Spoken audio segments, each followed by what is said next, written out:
The road twisted like a serpent, winding its way through the dense trees that had already begun to wear their autumn coats.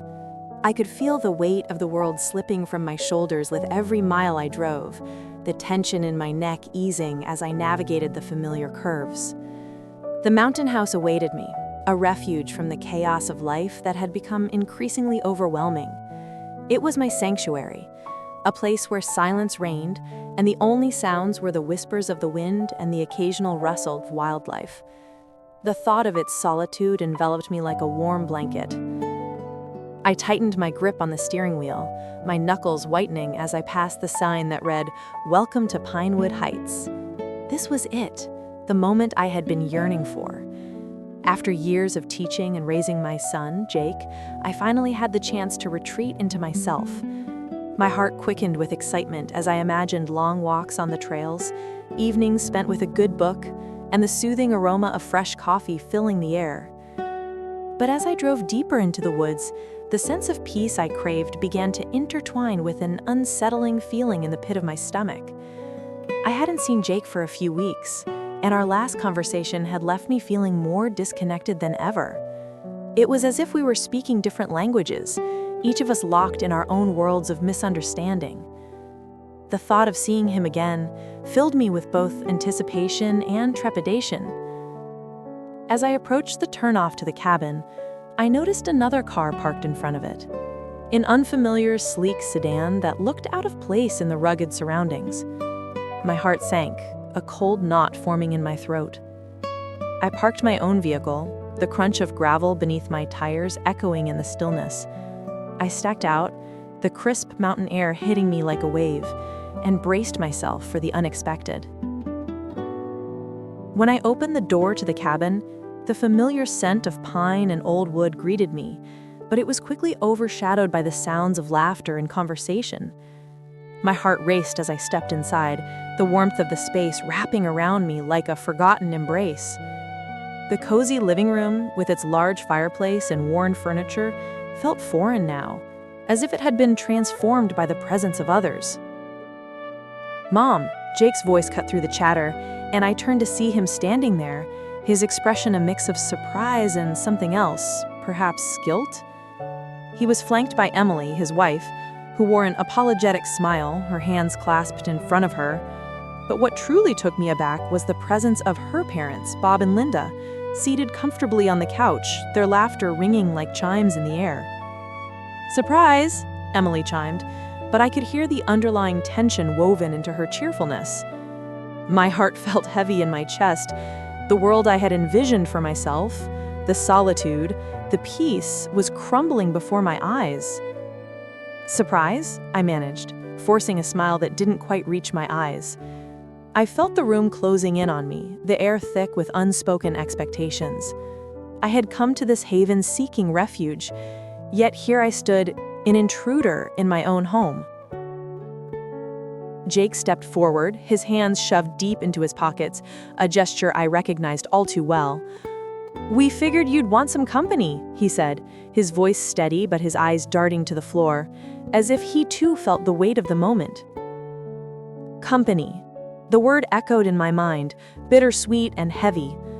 I had spent so many years nurturing my family, pouring love and effort into every interaction, yet now I felt the walls of my sanctuary closing in. I just wanted some time to myself, I admitted, the truth slipping out before I could catch it. Emily's smile faltered, her eyes searching mine for understanding. "We thought you might like to spend some time together. We wanted to make sure you're okay, after everything." Her voice trailed off, and I could see the worry etched into her brow. "Everything," I echoed. The word tasted bitter on my tongue. It was not just the retirement I had to come to terms with, it was the discontent that had simmered beneath the surface of our family dynamics, a tension that had become almost palpable. I could feel Bob and Linda's eyes on me, their well-meaning concern only adding to the pressure. I took a deep breath, trying to gather my thoughts, but they spun like leaves caught in a whirlpool. "I just wanted to recharge. I thought I could find some peace up here." Jake shifted his weight, his gaze flickering from me to Emily, and I could see the conflict etched across his face. "We understand, Mom. But maybe we can all recharge together." His voice was soft, almost pleading, and I felt a crack in my resolve. The room was thick with tension, and I could see the hesitation in Emily's eyes. She had always been the peacemaker, the one who tried to bridge the gaps between me and Jake, but I could sense the strain it was putting on her. I took a step back, my own feelings of intrusion bubbling to the surface. "I'm not trying to push anyone away," I said, my voice trembling slightly. "But this is my space. It's where I come to breathe, to think, to be alone." "Mom, it's not just your space anymore," Jake said, his tone shifting from gentle to defensive. "We're a family now, and we need to figure this out together." Together. The word hung in the air like a fragile promise, and I felt the walls of my heart begin to crack. I had spent so many years holding on to my ideals of independence, believing that solitude would solve my problems. But perhaps true relaxation didn't come from isolation. Maybe it was about understanding and embracing the relationships that had shaped me, even when they felt tumultuous. As I glanced around the room, I saw Bob and Linda exchange worried looks, their expressions mirroring my own inner turmoil. I felt a wave of empathy wash over me for all of us. We were simply trying to navigate the unpredictable waters of love and obligation, each of us clinging to our own fears and hopes. "Can we talk?" I asked, my voice steadier now. "Can we really talk about what's going on? About how we can all find some peace? Together?" I watched as the tension in the room began to dissipate, small sighs of relief escaping from the corners of mouths that had been tightly pressed. Jake nodded, his shoulders relaxing slightly, and Emily's eyes lit up with hope. The path ahead was uncertain, a mountain trail obscured by fog, but perhaps it was one worth exploring. I could feel the warmth of their presence surrounding me, a delicate thread woven between us, binding our hearts in a complex tapestry of love and obligation. As we settled into a circle on the floor, the weight of the moment hung in the air, heavy yet hopeful. I took a deep breath, ready to navigate the conversation that lay before us, knowing that the journey would be fraught with challenges. But as I looked into the faces of my family, I felt a flicker of determination ignite within me. Perhaps this was not just a drive to my mountain house. Perhaps it was a journey toward understanding, a path that could lead us all, together, to a place where peace could flourish amid the chaos of family life. I could feel the knot in my stomach slowly unraveling, the weight of expectation lifting as we began to share our truths. But just as I was about to speak, a loud crash echoed from outside, jolting us all. My heart raced anew, uncertainty flooding my senses as I turned toward the window, the promise of our conversation hanging in the balance. What could possibly disrupt this moment of connection? I held my breath, the silence now tinged with suspense as we collectively turned to face the unknown. Driving up the winding mountain road, the world outside my car window transformed from the familiar hum of suburban life into the untamed beauty of towering pines and rugged cliffs. Each bend in the road brought a sense of escape, a deep breath, as if the trees themselves were exhaling tranquility. I could almost feel the weight of the past years slipping away, those long days spent in the classroom, the endless meetings, the nagging feeling that I was always on someone else's timetable. At 55, I had finally carved out a moment for myself, a chance to find solitude in the mountain house that had been my sanctuary for decades. As I approached the gravel driveway, the tires crunching softly beneath me, a flutter of anticipation danced in my chest. I envisioned the cozy evenings wrapped in a thick blanket, a mug of herbal tea in hand, as I watched the sun dip below the horizon, painting the sky in hues of orange and pink. Perhaps I would finally have time to read those novels stacked on the shelf, their spines cracked but untouched. My heart raced with the promise of solitude, a long-awaited retreat from familial obligations. But as I rounded the final bend and caught sight of the cabin nestled among the trees, a sudden chill gripped my heart. The front porch light flickered as if to mock my fantasies, and my breath caught in my throat. There, on the steps, were familiar figures. Jake, my son, laughing with Emily, my daughter-in-law. Beside them stood Bob and Linda, Emily's parents, their presence a jarring note in my envisioned symphony of solitude. Panic surged through me, tightening my chest like a vice. I parked the car with shaky hands, the engine ticking quietly as I sat there, grappling with the reality before me. My mind raced. How had this happened? I had booked this respite months in advance, a promise to myself for peace and quiet. Instead, here was a scene of laughter and warmth, and I felt like an intruder in my own refuge. I stepped out of the car, the cool mountain air wrapping around me like an unwelcome embrace. My heart drummed in my ears as I walked toward them, forced smiles plastered on my face like a mask. Each step felt heavier than the last, the gravel shifting beneath my feet. I had arrived for solitude, but found a family gathering instead. A kaleidoscope of emotions swirling within me. Confusion, anger, a twinge of betrayal. The air felt thick, almost electric, and I could sense the shift in their laughter as they turned to face me. "Mom, you're here!" Jake's voice was bright, but I noticed the slight tension in his shoulders, a reflection of his own conflicted feelings. He stepped forward, opening his arms wide, but I hesitated. Instead of the warm embrace I longed for, I felt a swell of resentment rise within me. This was my space, a sanctuary to unwind, not a stage for family drama. "Surprise!" Emily chimed in, her eyes sparkling with a mix of enthusiasm and apprehension. I could see she had been trying to maintain harmony, but the tension in her smile betrayed her. "We thought it would be nice to spend some time together." "Together?" I echoed, the word tasting bitter on my tongue. "I didn't realize you were all coming." Bob and Linda exchanged glances, their expressions a blend of guilt and defensiveness. Linda stepped forward, her voice soothing. "We didn't want to impose, Sarah. We thought a family weekend would be good for everyone." Her intentions were kind, but the undercurrent of their decision felt like a breach of trust, an uninvited intrusion into my carefully crafted plans. I felt a flood of heat rise in my cheeks, the clenching in my stomach tightening as I forced myself to breathe deeply. My desire for solitude was battling an overwhelming sense of obligation, an internal tug-of-war that left me feeling raw and exposed. I had always prided myself on being strong-willed, but in this moment, I felt like a leaf swept away by a relentless wind. "Really? Because it seems like I'm the only one who wasn't consulted," I replied, trying to keep my tone measured, but the sharpness of my words surprised even me.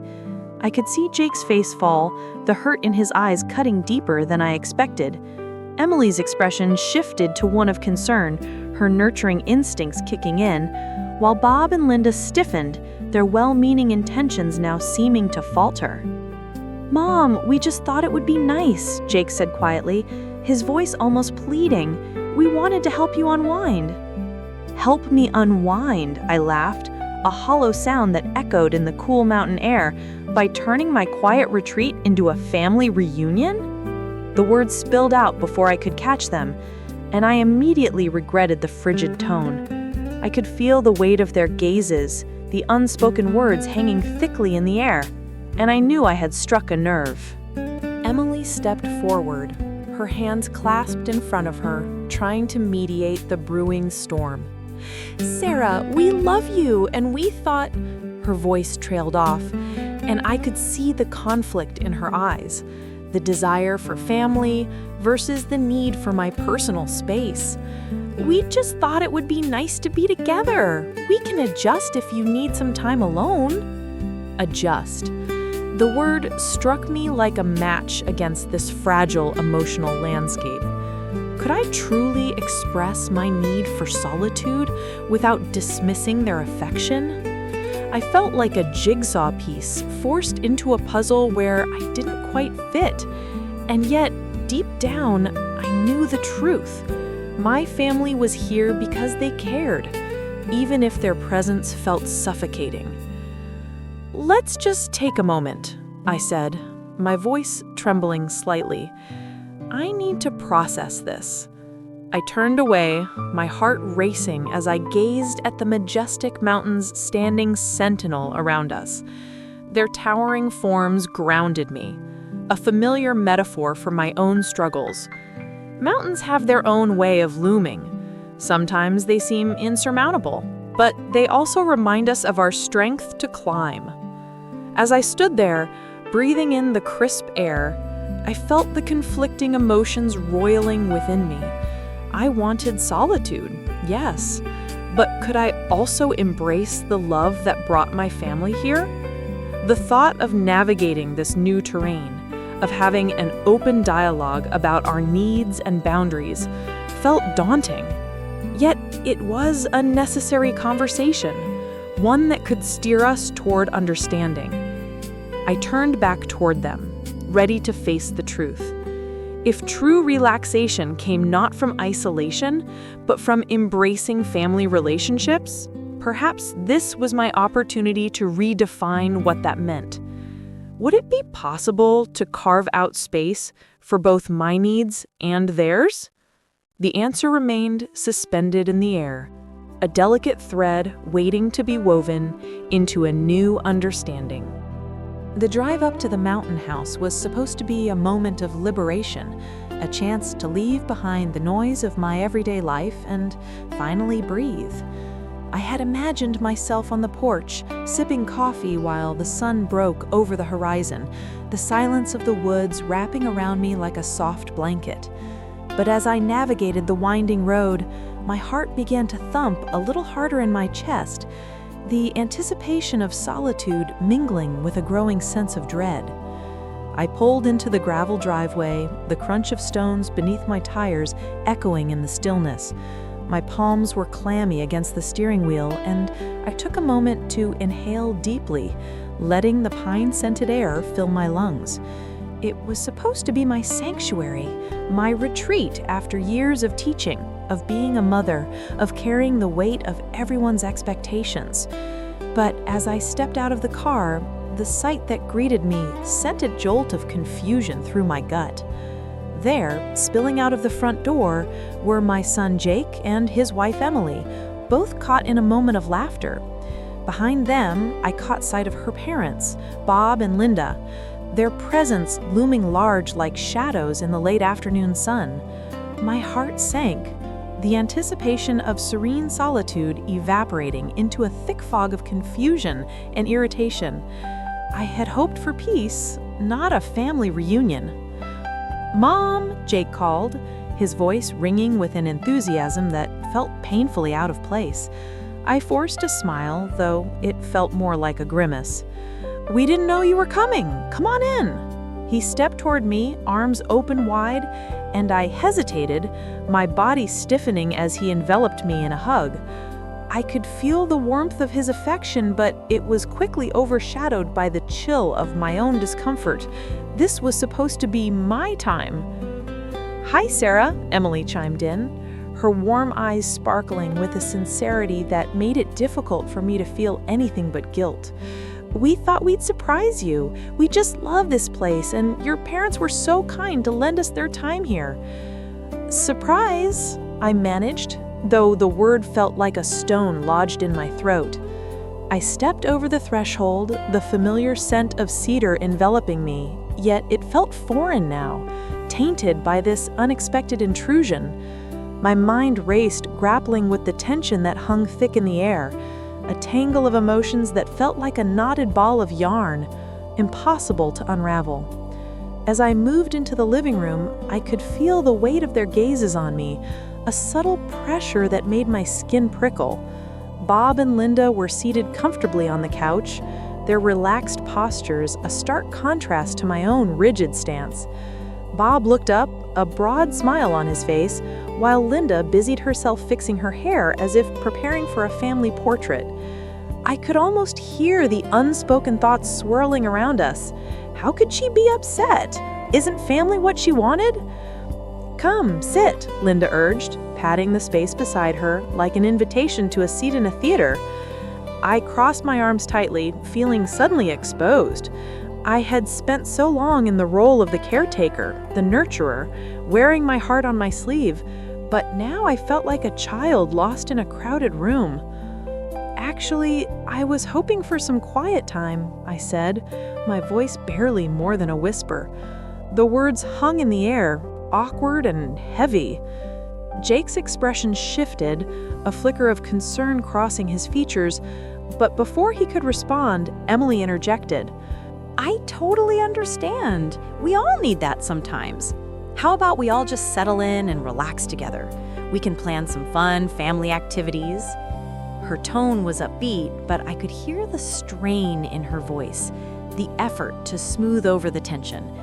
It was a thin veneer of diplomacy stretched over a chasm of miscommunication. I swallowed hard, the knot in my stomach tightening. Fun family activities? I wasn't here for that. I was here to escape, to find solace in the solitude I had envisioned so vividly just hours before. The thought of board games and laughter felt suffocating, like being trapped in a room filled with balloons that were ready to pop. Maybe just a little time alone first, I suggested, searching their faces for understanding.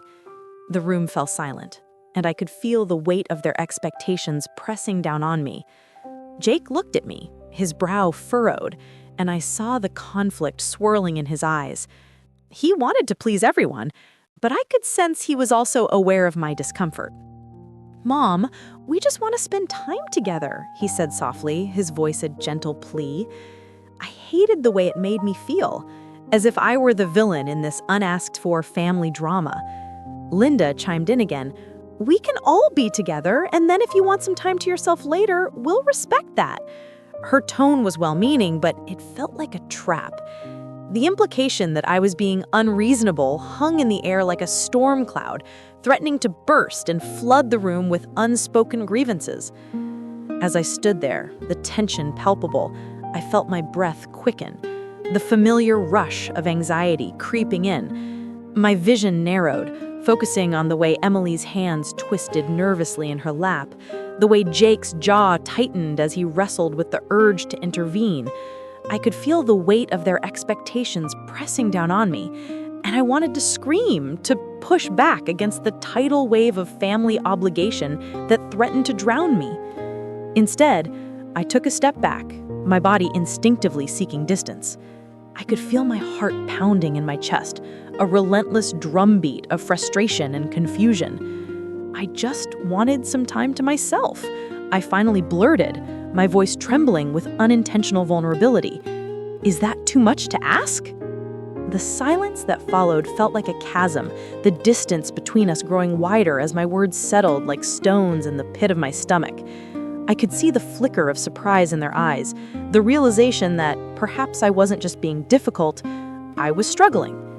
Jake shifted uncomfortably, running a hand through his hair, and Emily glanced at him, her expression a mix of understanding and concern. I could sense the struggle within them, the desire to bridge this gap, but unsure of how to do it. "Mom, we love you, but we also want to share this time together, to make memories. Can't we find a way to do both?" I felt my breath hitch in my throat, the weight of their expectations colliding with my need for solitude.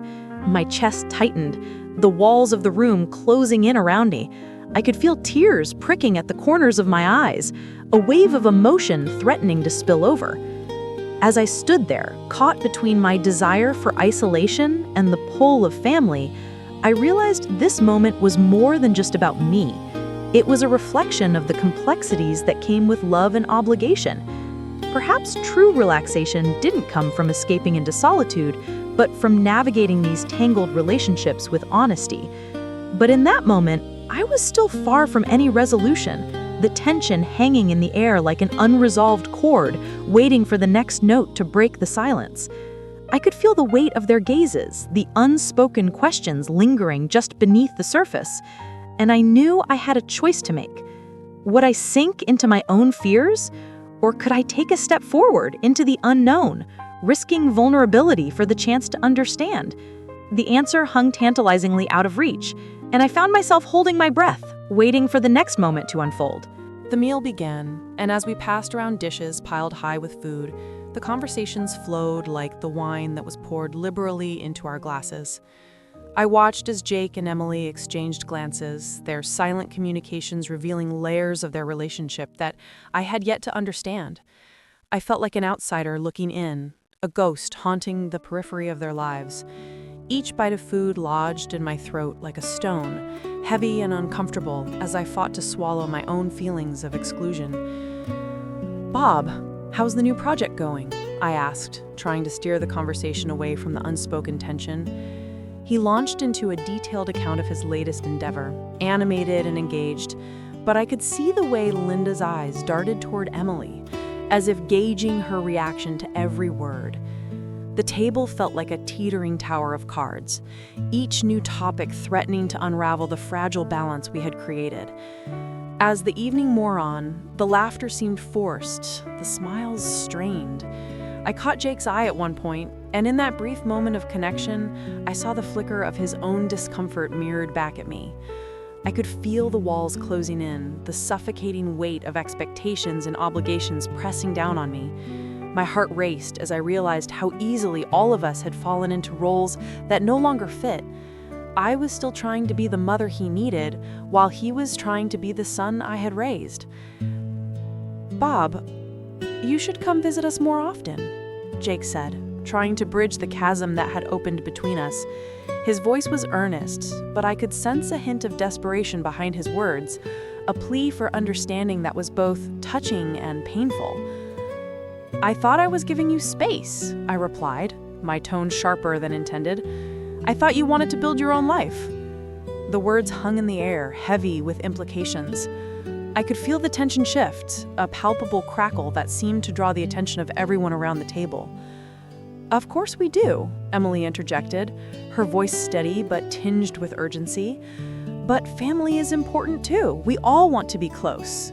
I could hear the underlying plea in her words, the desire for harmony clashing with the reality of our complexities. Close, but not too close, I thought, the metaphor bubbling up in my mind like a simmering pot on the stove. I had always cherished my independence, the solitude that allowed me to breathe and reflect. Yet here I was, drowning in a sea of expectations and unvoiced resentments, struggling to find my place in a family that no longer was just mine. The silence that followed was thick and suffocating, filled with the weight of everything left unsaid. I caught a glimpse of Linda's worried expression, and for a moment I felt a pang of empathy for her too. She too was caught in the web of family dynamics, trying to navigate a path that felt increasingly treacherous. "I just want us all to be happy," I finally said, my voice softer now, tinged with vulnerability. "But I don't know how to do that when everything feels so complicated."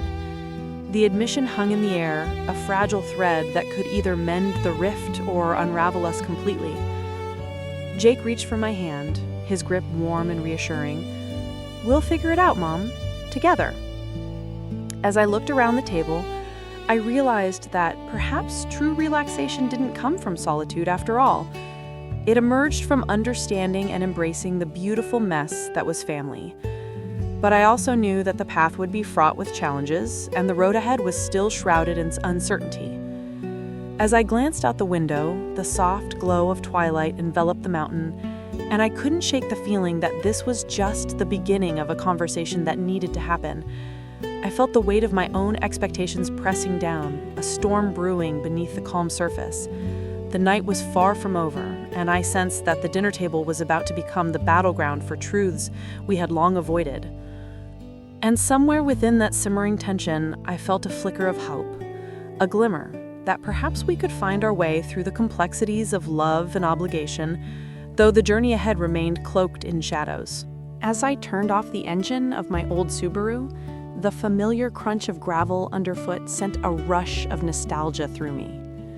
The mountain house had always been my sanctuary, a place where the clamor of life faded into the whisper of pines and the distant call of crows. I'd spent too many years caught in the whirlwind of teaching, raising Jake, and trying to be the perfect mother. Now, at 55, I was finally free. The thought of solitude fluttered in my chest like a restless bird.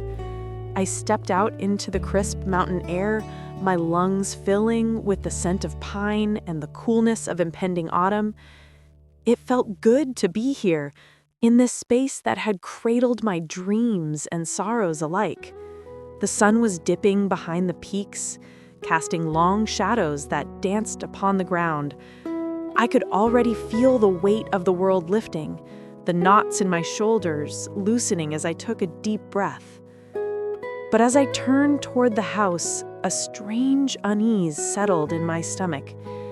The front porch light was on, a beacon in the twilight that seemed out of place. I squinted, my heart quickening. I hadn't invited anyone. It was supposed to be just me, my escape, my retreat. As I stepped closer, I could hear laughter spilling out from inside, a sound that twisted the knife of my solitude. The door was ajar, and I hesitated, my hand hovering over the knob, the wood warm against my palm. I could turn around, leave, and find a motel somewhere in town, but that thought was quickly extinguished by the ache of disappointment that pooled in my chest. I had come all this way.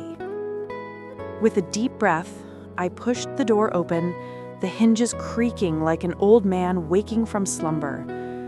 The sight that greeted me was a tableau of domesticity I hadn't expected. Jake, my son, sat on the living room floor, building a tower of blocks with his daughter, a tiny girl with a wild mane of curls I hadn't yet seen in person.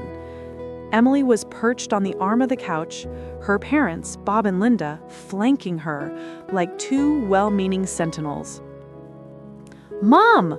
Jake exclaimed, a mixture of surprise and guilt flickering across his face. The joy he felt at seeing me was undercut by the tension that hung in the air like a thick fog. I forced a smile, though I could feel the warmth of it falter. "Jake, what's going on? I thought I'd have the place to myself." My voice wavered slightly, betraying the calm facade I desperately wanted to maintain. Emily stood up, her expression morphing into something diplomatic, yet troubled. "Sarah, we didn't mean to intrude. We thought it would be nice to spend some time together in the mountains. It's been a while since we all got together."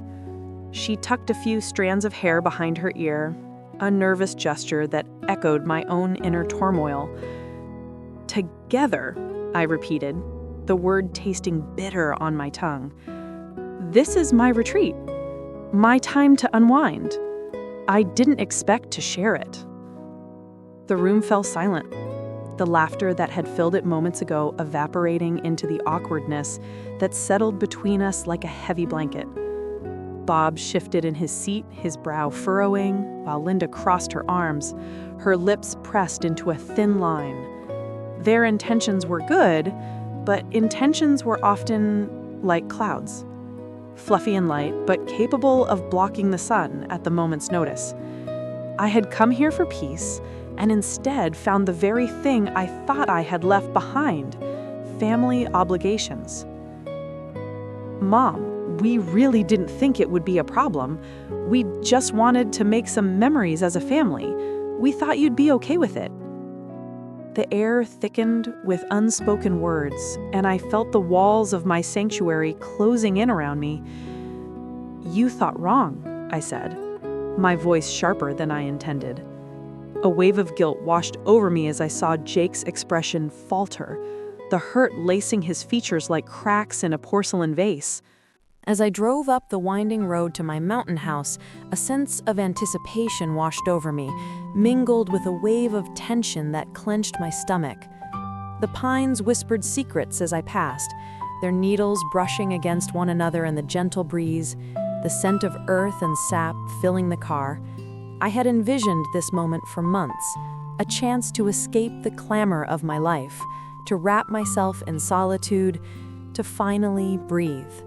It was supposed to be my retreat, a sacred space where I could peel back the layers of my busy existence and reconnect with myself. But as I turned the final bend, The familiar outline of my quaint cabin came into view. My heart sank. The driveway was filled with cars, too many for a quiet weekend. My gut twisted, a visceral response that made me grip the steering wheel tighter, my knuckles turning white. What was meant to be a personal sanctuary had become a bustling hub of family. I parked, the gravel crunching beneath my tires, and took a deep breath.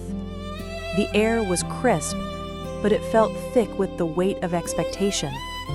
I stepped out of the car, the chill biting at my cheeks, and heard laughter drifting from the porch. It was a sound I loved to hear, yet it felt foreign, intrusive. I hesitated, staring at the cabin that had always felt like mine, the place where I had spent countless hours reading, writing, and simply being. Now, it felt like an invasion. I could see Jake, my son, his broad shoulders and easy smile bringing a wave of warmth to my heart. But alongside him was Emily, my daughter-in-law, and then her parents, Bob and Linda, their presence like an unexpected storm cloud darkening my mood. "Mom, you're here!" Jake's voice rang out cheerful and bright, but it echoed in my head like a bell tolling a warning. I plastered on a smile, though it felt heavy on my lips, and stepped onto the porch. The warmth of their gathering wrapped around me, but it was suffocating rather than comforting. "Surprise!" chimed Emily, her eyes sparkling with enthusiasm. "We thought we'd spend the weekend together. We missed you." I forced my smile wider, but inside I felt like a fish out of water, floundering in an ocean of expectations. "I wasn't expecting anyone," I replied, my voice steadier than I felt. "I thought I'd come up here to relax a bit." "Oh, we can relax together," she gushed, stepping closer, her hands clasped in front of her. "It'll be fun, just like old times." Old times. The phrase hung in the air, heavy with nostalgia and a dash of resentment. I had spent years nurturing my family, bending my life around their needs, and now, as I stood on the brink of this new chapter in my life, I felt a pang of loss for the solitude I had longed for. My heart raced, a drumbeat of conflicting emotions. I wanted to embrace them, to be part of this joyful reunion, yet I also longed to retreat, to find that quiet corner of the world where I could once again hear my own thoughts. Bob and Linda approached, their smiles wide and welcoming. "Sarah, it's so good to see you," Bob boomed, enveloping me in a bear hug that nearly knocked the breath from my lungs. I smiled weakly, feeling the warmth of his embrace, but also the pressure of expectations pressing down on me like a heavy blanket. Linda chimed in, her voice soft but insistent. "We brought all the fixings for a big family dinner. We thought we could have a nice evening together, just like we used to." My chest tightened. Just like we used to. The phrase echoed in my mind, replaying a familiar melody that once brought me comfort, but now felt like a reminder of how much had changed. I was no longer that woman, the one who thrived in the chaos of family life. I craved peace, a retreat from the noise, and here they were, filling my sanctuary with their laughter and chatter. As the evening wore on, the tensions simmered beneath the surface. Jake and Emily seemed to move effortlessly in their roles as hosts, pouring wine, arranging food, and sharing stories. I watched them, a smile plastered on my face, but inside I felt like a fish out of water, floundering in an ocean of expectations. I excused myself, claiming I needed to check on something in the kitchen. The moment I stepped away, I felt the weight of my solitude settling in. The familiar smells of sauté and garlic and spices filled the air, but it did little to soothe the restless energy thrumming in my veins. I leaned against the counter, feeling the coolness of the granite beneath my palm, and closed my eyes. "Why can't I just let go?" I whispered to myself, the words barely escaping my lips. The truth was, I didn't want to let go completely. I loved them. I loved my family. But I was also desperate for space, for a chance to breathe without the shadows of obligation looming over me. That's when I felt a presence behind me. I turned to find Jake standing there, a look of concern etched on his face. "Mom, you okay?" he asked, his voice low and gentle. I forced a smile, but it trembled, revealing the cracks in my facade. "Just taking a moment." He stepped closer, hands tucked into his pockets, a gesture that mirrored my own uncertainty. "I know this wasn't what you expected. We wanted to surprise you, to bring everyone together. I thought you'd be happy." "I am happy," I responded, the words slipping out before I could think them through. "I just need some time to adjust. I thought I'd have the place to myself." Jake nodded, understanding flickering in his eyes. "I get it. It's been a lot. But, it's okay to want your space. We're all trying to figure this out too." His words hung in the air, and for the first time that evening, I felt a tiny thread of connection weave itself between us. I could see his struggle reflected in my own, the tug of war between family love and personal needs. "I just don't want to feel like I'm imposing," I said softly, my voice barely above a whisper. "You all have your own lives now." "Mom, you're not imposing," he said firmly, stepping closer, the warmth of his presence grounding me. "You're family, and family means everything." In that moment, something shifted within me, like the gentle release of a tight string finally letting go. Maybe my idea of relaxation didn't have to be rooted in solitude. Perhaps true relaxation, the kind that allowed for growth and understanding, came from embracing the complexities of family relationships, acknowledging the discomfort, the love, and the need for open dialogue. "Maybe we all need to talk about this," I said, my voice steadier now. "I want to understand how we can make this work. I don't want to lose you, or Emily, or any of this." Jake's smile widened, a spark of hope igniting in his eyes. "That's the first step, Mom. Let's figure it out together." And just like that, I felt a crack in the wall I had built around myself. The fear of intrusion began to dissolve, replaced with a glimmer of belonging. I wasn't just a spectator in their lives. I was a part of them, and they were a part of me. As we turned to head back into the room, I felt lighter, the weight of my solitude lifting. Yet just as the warmth began to spread through me, I caught sight of Emily through the window, her face taut with uncertainty as she glanced at her parents. I could see the flicker of tension, the undercurrents of emotion that had been simmering all evening, threatening to boil over. Maybe this was just the beginning, a dawning realization that while I might have wanted solitude, what I truly needed was to navigate this intricate dance of family, one that required patience, communication, and the courage to embrace the messiness of love.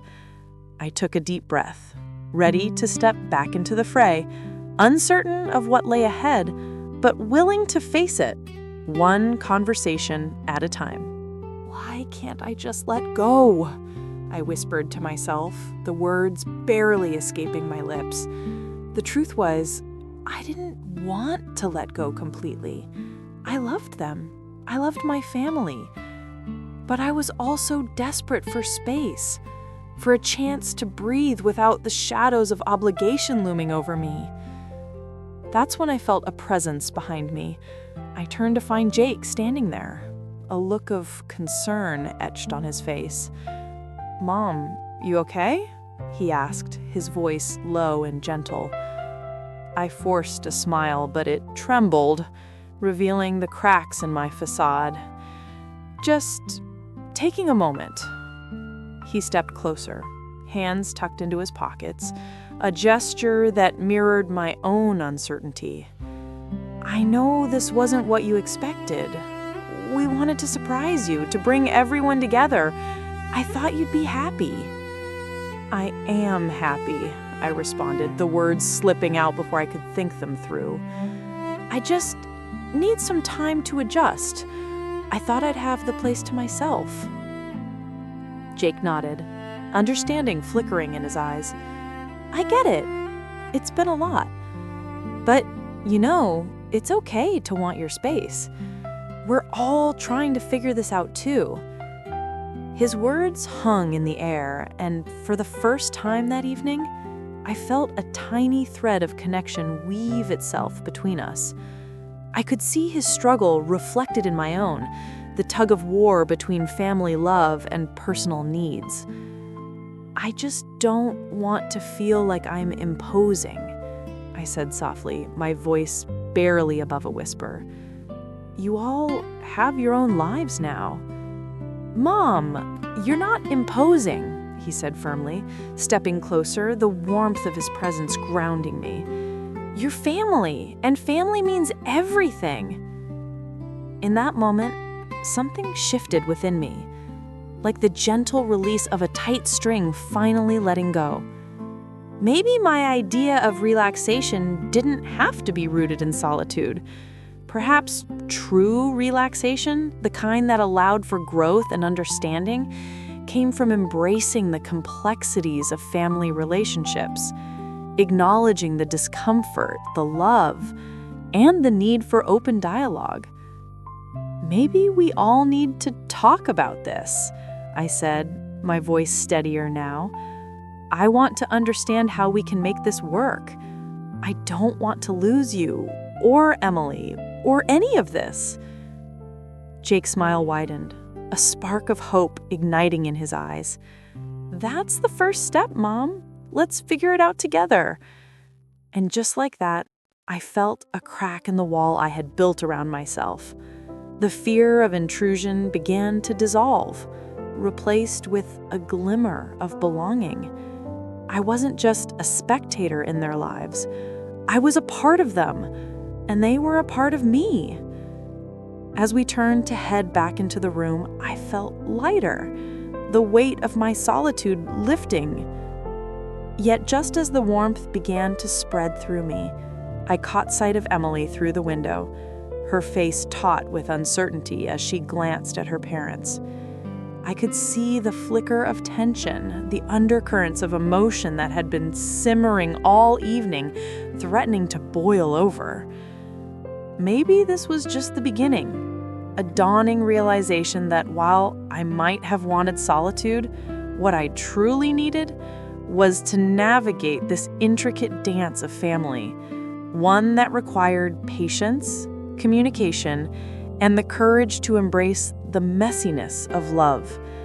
I took a deep breath, ready to step back into the fray, uncertain of what lay ahead, but willing to face it, one conversation at a time.